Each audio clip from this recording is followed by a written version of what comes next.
Welcome to the Wells Season 3. What up, Donnie? Hey, brother, how you doing? Trinity, Daniel, T. Donetta. I'm gonna let it slide today. Thank you. Please let it slide. And brother Cedric, how y'all feeling?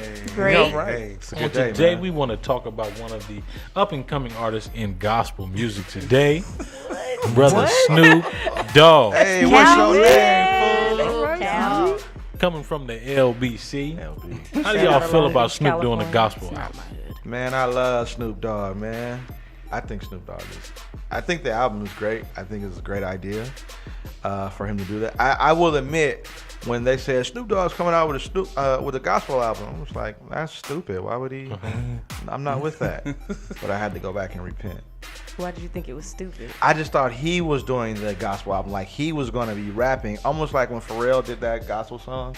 That was super duper terrible. So I thought it was like Snoop Dogg actually doing an album rather than Snoop Dogg present a compilation gospel album with gospel greats. So one of the issues while we're talking about this, Donetta, is a lot of people in the church have an issue with Snoop being involved in gospel. They just feel with his past, this is just something that should not be supported. What do you think about that? That's the problem, with the church, so closed-minded. I think with Snoop Dogg, he reaches a whole other demographic of people. He got all the homies on the block to listen to his music, and now he got them bumping gospel albums. So I think, people need to be open.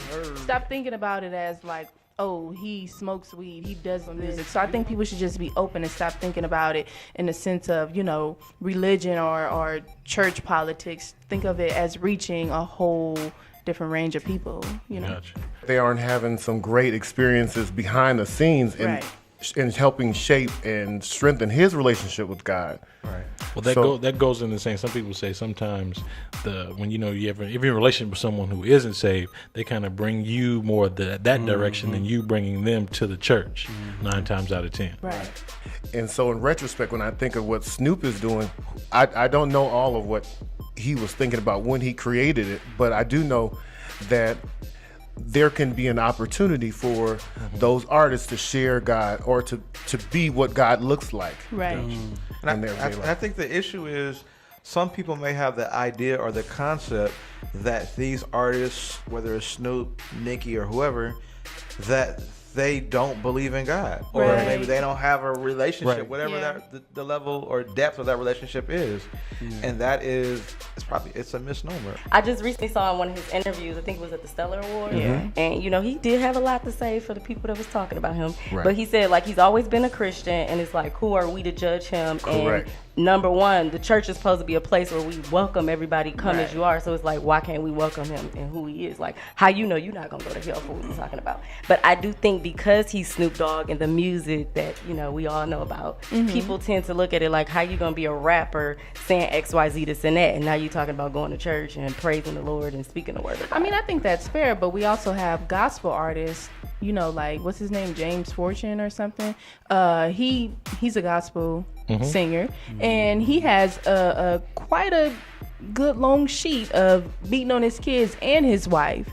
And he puts out continuous gospel music. So nobody wants to talk about that, but we always want to bring up what Snoop has done, what Nicki has done. But what about these gospel artists who, are getting locked up or, have their own issues? Why we don't, it should be an even playing field if we're going to bring that up. Yeah, but with Snoop, I think certain people, mind you, I'm saying I don't have a problem with it, music if it's good and it touches people, I have no issue with it. But a lot of people will look at Snoop because Snoop has come a long way. And, for a moment in time, Snoop was a Muslim. Then for a moment in time, Snoop was a Rasta.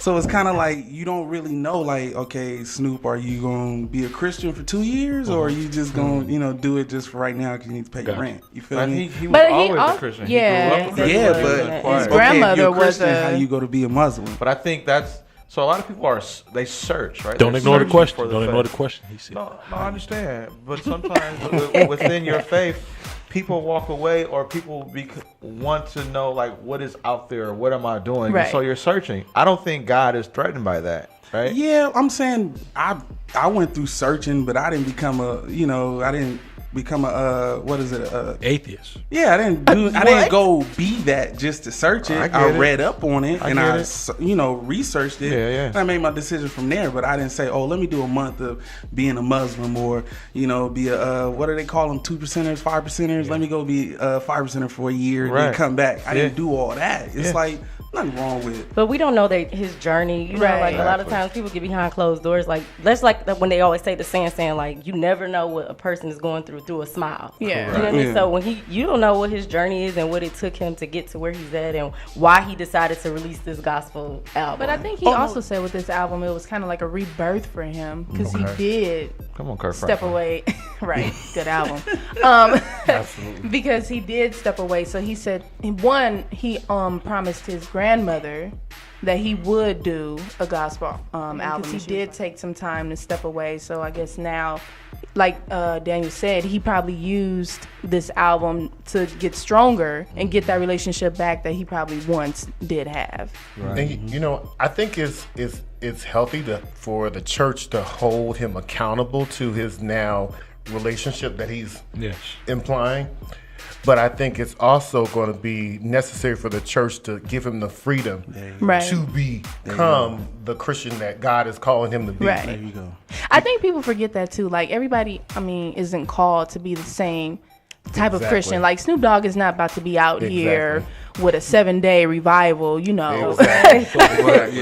the typical term. Like his revival might just be, 3 nights of a sold out concert from this record that he released. So I think it'll be a concert. A lot of people have the issue with the fact that he's reaching so many people. Is he going to be able to continue his walk, or is this just a momentary money grab? I don't think it matters. And the overall scheme of it, I don't think it matters because if it's glorifying and edifying and leading people to call on the name of the Lord Jesus Christ or to turn to God or find hope and inspiration through it, if that's all that comes out of it and he never puts out another album again, God be praised, right? I mean, when Jesus was marching across the Mount of Olives down into Jerusalem, and they were like, and people were praising Jesus, and the Pharisees were like, tell these people to stop.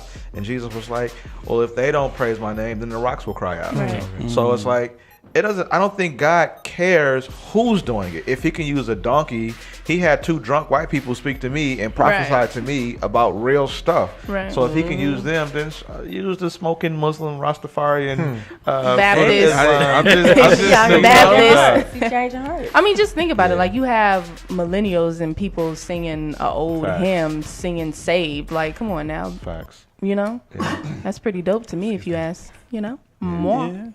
So do you think there will be a pastor or church that will step out and invite him to do a full-on concert? I'm there. Whoever it is. Who's going to be there? I'm sure they already have. I don't know. I'm there. I don't know. I'm sure somebody's going to take the, give them the limb. You think about, John P. Key's on the album, Kim Burrell's on the album. You got the Clark sisters on it. Fred Hammond's on it. In the churches, though, I understand, Stellar Awards, stuff like that, by all means, but, it's super taboo in the church. Like, you really think people have the... Some people are trying to crush taboo and are just trying to it depends. win It's souls. a lot of new waves. Yeah, you can get a non-denomination. So are you in agreement with some people say, when it comes to the pulpit, there is a realm of sacredness that you just have to stand by, and that if you bring that environment in, you're breaking that?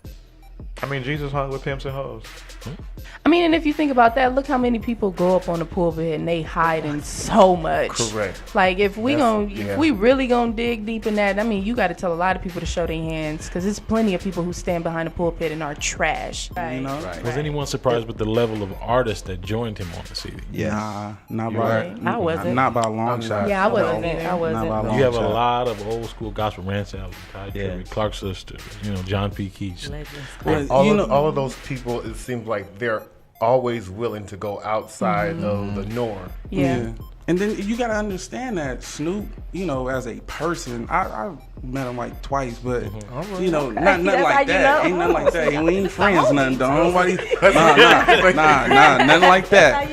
But I'm just saying, like, you know, when you just see him, he's just a regular person. He don't give off. So I'm pretty sure those old school church people and all that, they like people. You know, I'm pretty sure he got manners and all that. Like, and you know. But then you also got to think he also had the picture to him. So you got to think his approach. I'm pretty sure it was real humbling and it was genuine. So they felt comfortable doing that. Right. Yeah. So go ahead.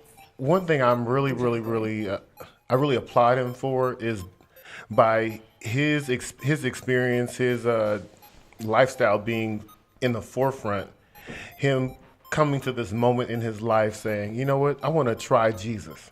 And not only am I going to try him, but I'm going to get these folks who I think are great at what they do, and I want to get them behind me and let's go forward with moving the gospel. I think that's a great move.